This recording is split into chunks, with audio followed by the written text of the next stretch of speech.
Hello and welcome to the afternoon edition of Rajya Sabha TV News. I'm Aishwarya Kapoor with you. Let us start the midday news with the headlines. India's story shows great 6 benefits of financial technology, says Prime Minister Modi in his keynote address at the Singapore Fringe Tech Festival, pitches India as the best destination for fintech companies and startups, launches banking technology Apex to increase financial inclusion in hard-to-reach markets.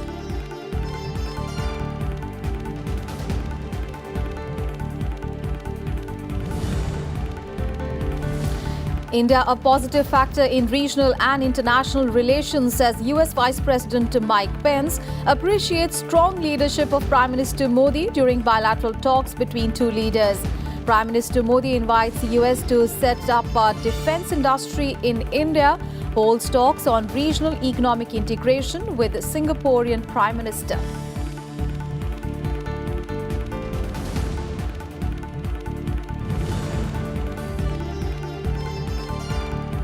High-octane campaigning in Chhattisgarh for second phase of polls. Multiple rallies by Rajnath Singh, Yogi Adityanath and Rahul Gandhi in the state today.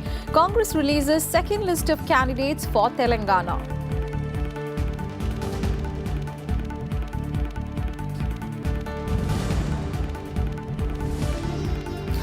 Communication satellite GSAT-29 to be launched by ISRO from Sriharikota at 5:08 in the evening today. Countdown to launching satellite to augment high-speed data transfer in country's remote areas progressing smoothly.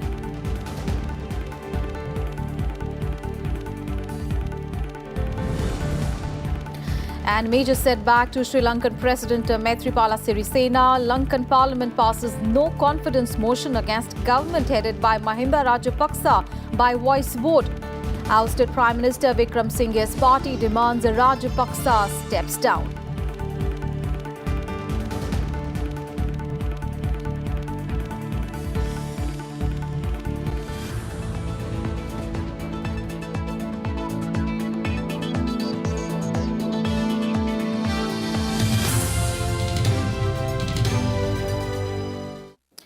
The top story is Prime Minister Narendra Modi's Singapore visit, and Prime Minister Modi has pitched India as the best investment destination for fintech companies and startups.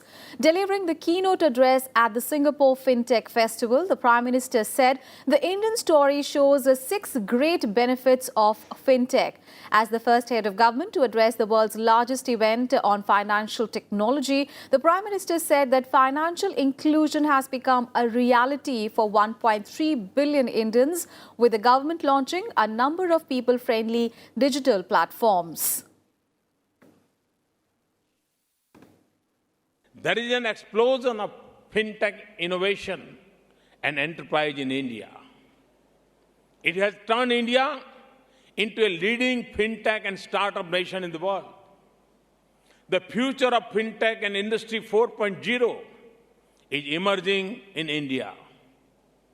Our youth are developing apps that are making the dream of paperless, cashless, presenceless, and yet safe and secure transactions possible for all.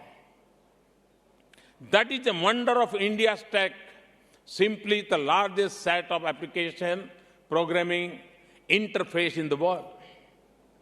They are using artificial intelligence, blockchain, and machine learning to create solutions for banks, regulators, and consumers. And they are also embracing our nation's social missions, from health and education to microcredit and insurance. This enormous talent pool in India benefits from the ecosystem created by initiatives such as Digital India and Startup India, and by supportive policies, incentives, and funding programs. It also helps that India has the largest data consumption in the world and the cheapest rates for data, and one of the top nations in fintech adoption. So, I say this to all the fintech companies and startups. India is your best destination.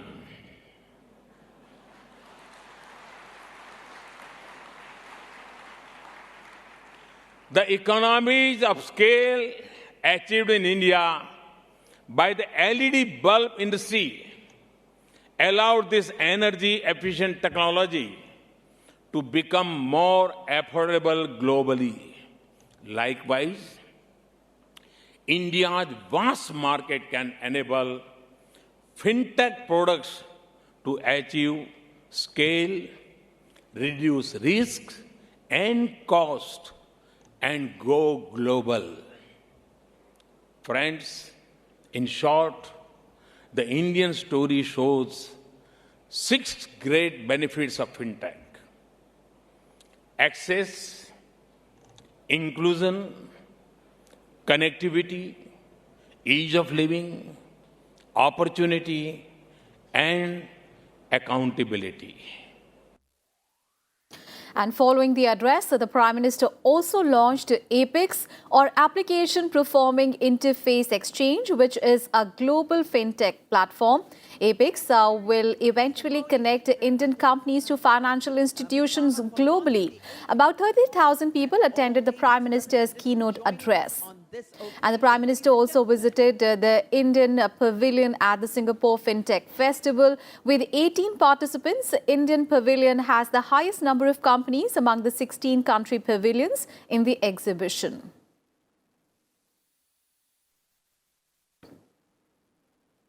And in a jam-packed schedule today in Singapore, Prime Minister Modi's first meeting was with the Prime Minister of Singapore on the sidelines of the East Asia Summit.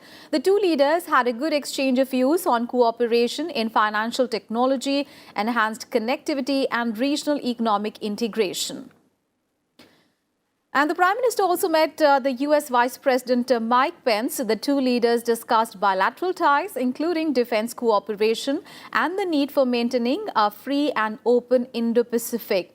The US Vice President acknowledged the growth in India and said it is a positive factor in regional and international relations. He also appreciated the strong leadership shown by Prime Minister Modi. There was a lot of discussion on energy. This is a new sector in Indo-US relations. We have begun importing oil and gas from the United States. It is expected to be valued at about $4 billion this year. And we expressed our readiness to import more gas and more oil from the United States as a way of expanding trade. Another area which we felt also would be important on the economic front would be the defense sector.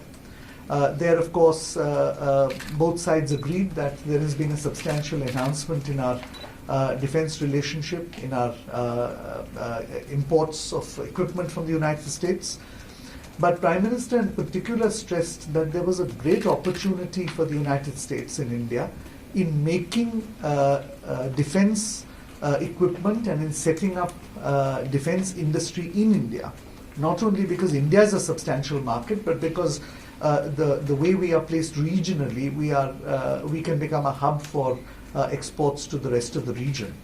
So he conveyed to Vice President Pence that he hoped the Trump administration would recognize this as a new opportunity, as a new economic opportunity as well. The Indo-Pacific did come up for discussion. Prime Minister referred to his speech here in Singapore in June at the Shangri-La Dialogue, in which he had outlined India's vision on the Indo-Pacific. We conveyed to Vice President Pence that his vision of the Indo-Pacific was gaining acceptability and that we should utilize the forthcoming East Asia Summit to further build upon that. Vice President Pence also spoke of a free and open Indo-Pacific.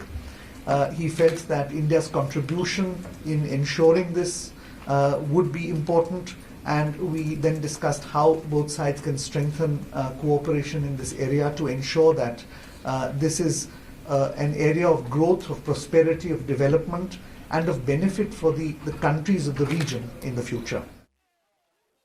Remember, Prime Minister Modi is in Singapore for the East Asia Summit, an ASEAN-India informal meet, and the Regional Comprehensive Economic Partnership Summit. The RCEP Summit takes place today.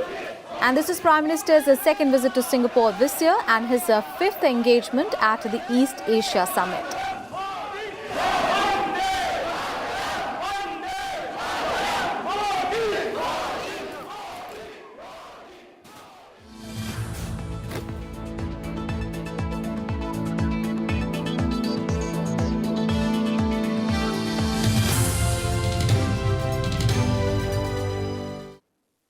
Let's get to some other news now. US President Donald Trump has described India as a very good negotiator. He said this as he celebrated Diwali in the White House along with the top Indian Americans. The US President also said that he is grateful for his friendship with Prime Minister Narendra Modi. This is the second consecutive year that Trump has celebrated the largest festival of India with the Indian Americans in the White House.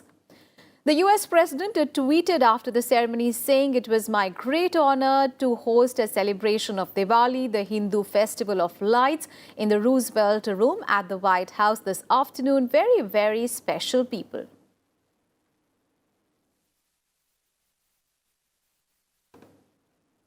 I am grateful for my friendship with Prime Minister Modi. We're trying very hard to make better trade deals with India, but they're very good traders.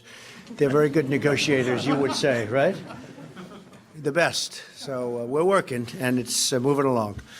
India is the world's largest democracy, and the relationship between our two countries can act as a bulwark for freedom, prosperity, and peace.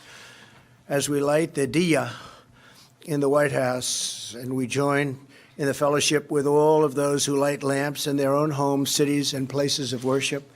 America is a land of faith, and we are truly fortunate to have these wonderful traditions woven into the tapestry of our national life.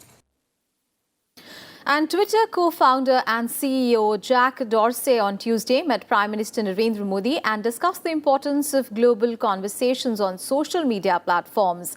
After his meeting, Dorsey tweeted pictures and thanked the Prime Minister.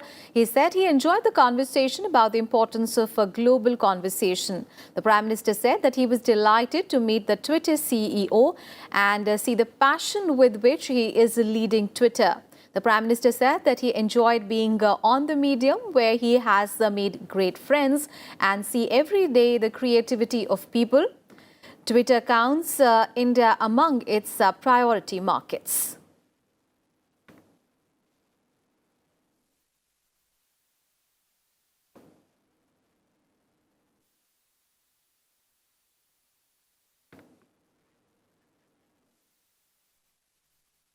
And in midday news, we'll slip into a very short break here. We'll be right back with more news.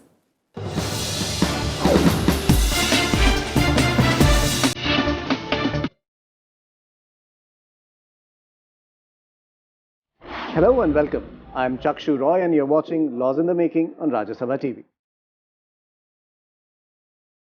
Single parent adoption is now allowed, for instance. This 2 months' time had been prescribed for the court, district court. 35 million children are said to be children in need of care and protection. जो जिम्मेदारी है वो responsibility जिला magistrate को चली गई है. Watch Laws in the Making on Rajya Sabha television.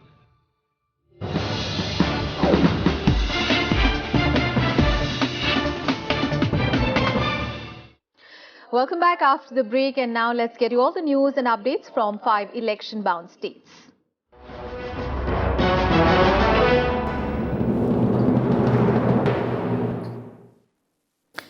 First up, news from Chhattisgarh. Well, a high-octane campaigning is underway for the second phase of elections in the state, and for the BJP, Home Minister Rajnath Singh and Uttar Pradesh Chief Minister Yogi Adityanath are holding multiple rallies.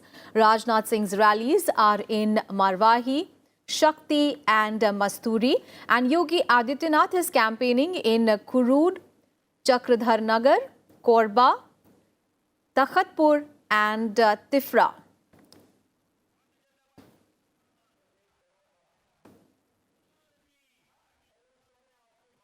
And Congress President Rahul Gandhi is also holding multiple rallies in the state. Rahul Gandhi's rallies are in Takhatpur, Ranjana, Kavardha and Bhilai. And the second phase of elections to the state, remember, will be held on 20th of November.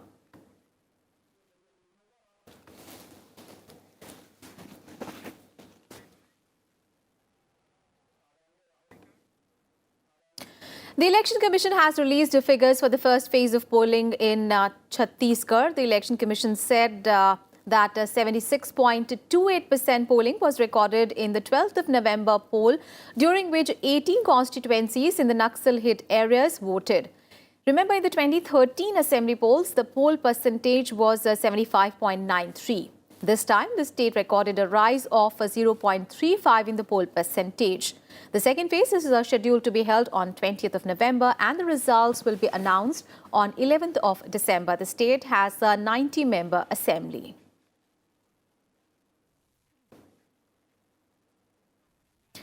News from poll-bound Madhya Pradesh. The full bench of Election Commission on Tuesday held meetings with various stakeholders in Indore to review poll preparedness for the assembly elections in Madhya Pradesh. A high-level team of the Election Commission, headed by Chief Election Commissioner O.P. Rawat, first had a meeting with the district returning officers, Superintendent of Police of various districts and other senior officials in Indore to review the poll preparations. The Election Commission has expressed dissatisfaction over election preparations in 18 districts of Indore, Ujjain and Narmadapuram divisions of the state. The CEC directed the election officials of the state to make optimum use of the social media to motivate the youth to exercise their franchise. The CEC also said that a pledge has been secured from social media platforms stating that they would curb the flow of posts which adversely affect the election process in the country. The last day for the withdrawal of candidature in the state is today.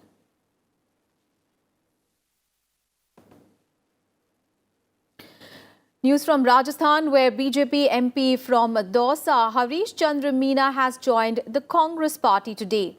Meena joined the Congress in the presence of former Rajasthan Chief Minister Ashok Gehlot, Rajasthan Pradesh Congress Committee Chief Sachin Pilot and AICC's state in charge Avinash Pandey. At the press meet, Gehlot said that he and Sachin Pilot will be contesting the state elections. Remember, elections for the 20-member assembly in the state takes place on 7th of December.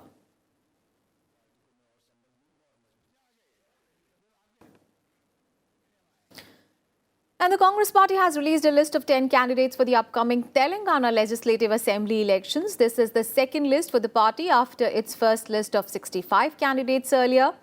The 119-member assembly votes on 7th of December.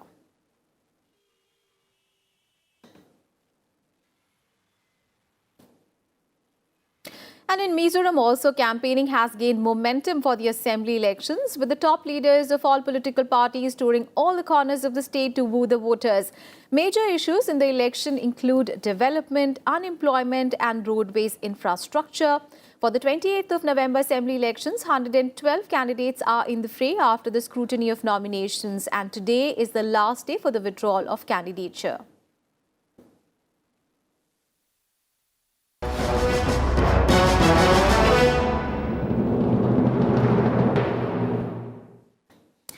Let's get to some other news now. Union Minister Narendra Singh Tomar has been given the additional charge of the Ministry of Parliamentary Affairs, and D.V. Sadanand Gaura has been given the charge of Ministry of Chemicals and Fertilizers. The move was necessitated following the demise of Anant Kumar on Monday. Anant Kumar was holding the charge of both the Ministries of Parliamentary Affairs and Chemicals and Fertilizers.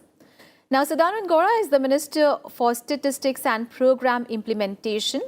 And Narendra Singh Tomar has been given assigned the charge of the Ministry of Parliamentary Affairs, in addition to his existing portfolios of Rural Development, Panchayati Raj, as well as Ministry of Mines.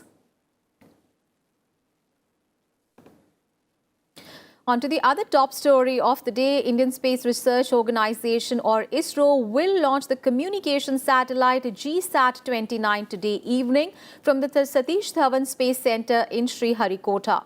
The ISRO's heaviest ever launch vehicle, GSLV Mark III, is set to inject the satellite into a geostationary transfer orbit after its liftoff at 5:08 p.m. The GSLV Mark III D2 was developed under the Digital India program to provide high bandwidth communication connectivity to remote areas in the country, such as the Northeast region and Jammu and Kashmir. The GSAT-29 communication satellite weighs 3,423 kilograms during liftoff and has an operational life of over 10 years. A successful launch would pave the way for producing very advanced satellites in the future for ISRO as well.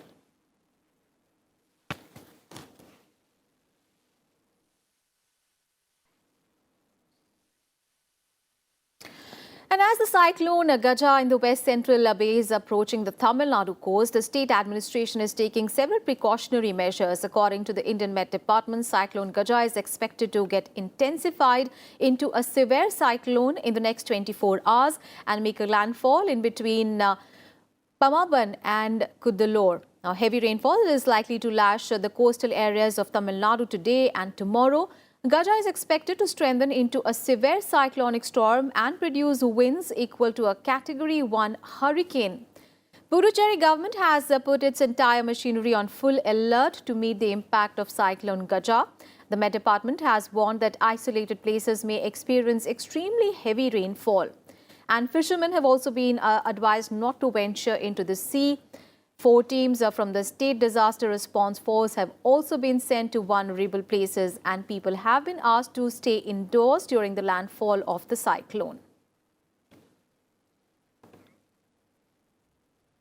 The biggest international story this afternoon is from Sri Lanka, where in a major setback to President Maithripala Sirisena, the Sri Lankan Parliament has passed a no-confidence motion against the government headed by his newly appointed Prime Minister Mahinda Rajapaksa. The Lankan Parliament met for the first time since 26th of October when President Sirisena sacked Prime Minister Ranil Wickremesinghe and suspended the Parliament, plunging the entire nation into a crisis. Now, Parliament Speaker announced that a majority of the 225-member Assembly supported the no-confidence motion against Rajapaksa. Rajapaksa needed the support of a minimum 113 parliamentarians in the 225-member House to prove his majority. Wickremesinghe, the United National Party deputy leader, told media that the government clearly lost the floor test. He said that Prime Minister Rajapaksa must now step down as he does not have the majority support in Parliament. And Britain has struck a draft divorce deal with the European Union after more than a year of talks. Britain and the European Union negotiators have agreed on a draft Brexit deal more than 2 years after the country voted in a divisive referendum to withdraw from the bloc. The document has been agreed at a technical level by officials from both the sides after intense discussions this week. However, opponents of the deal said that they would vote the deal down in British Parliament. Prime Minister Theresa May has been meeting ministers in Downing Street for one-to-one talks on the draft agreement, and the British Cabinet will meet today to consider the draft withdrawal agreement. The opposition Labour Party has said that it would oppose the agreement, arguing that the deal was not right for Britain. I don't see how you can support it from a democratic point of view. I don't see how a unionist can support it, and I don't see how you can support it if you believe in the political, economic freedom of this country. So if you ask my question, am I going to vote against it? The answer is yes. And the 14-day annual India International Trade Fair begins today in the national capital. The theme this year of the trade fair is Rural Enterprises in India. Around 800 participants from states and government departments, domestic and international companies are taking part to showcase their products. Afghanistan is this year's partner country, while Nepal is the focus country. And Jharkhand is participating as a partner state in the event. Now, business days are from 14th to 17th of November, while the fair will be open for the general public from 18th to 27th of November. With a view to provide a hassle-free visit of the fair, 50% of the tickets will be sold in advance, while rest of the tickets can be purchased by visitors on the same day from 66 metro stations.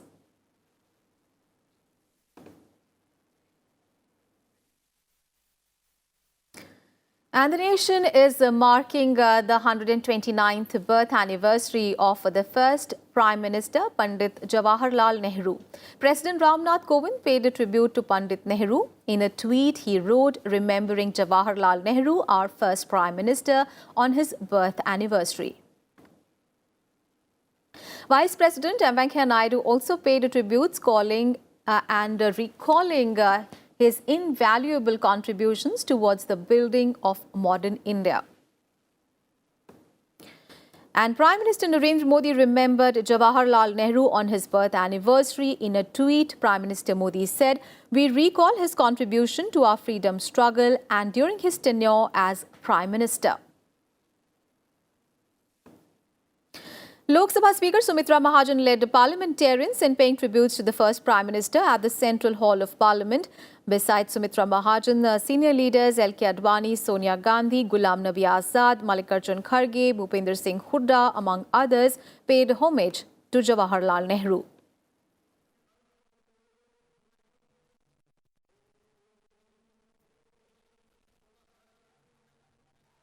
And Congress leaders Sonia Gandhi and Manmohan Singh also paid tributes to former Prime Minister Jawaharlal Nehru on his birth anniversary at Shantivan today.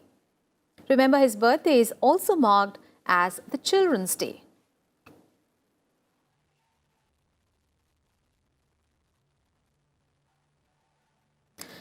And with wishes for a very happy Children's Day, I take your leave. Thanks so much for watching.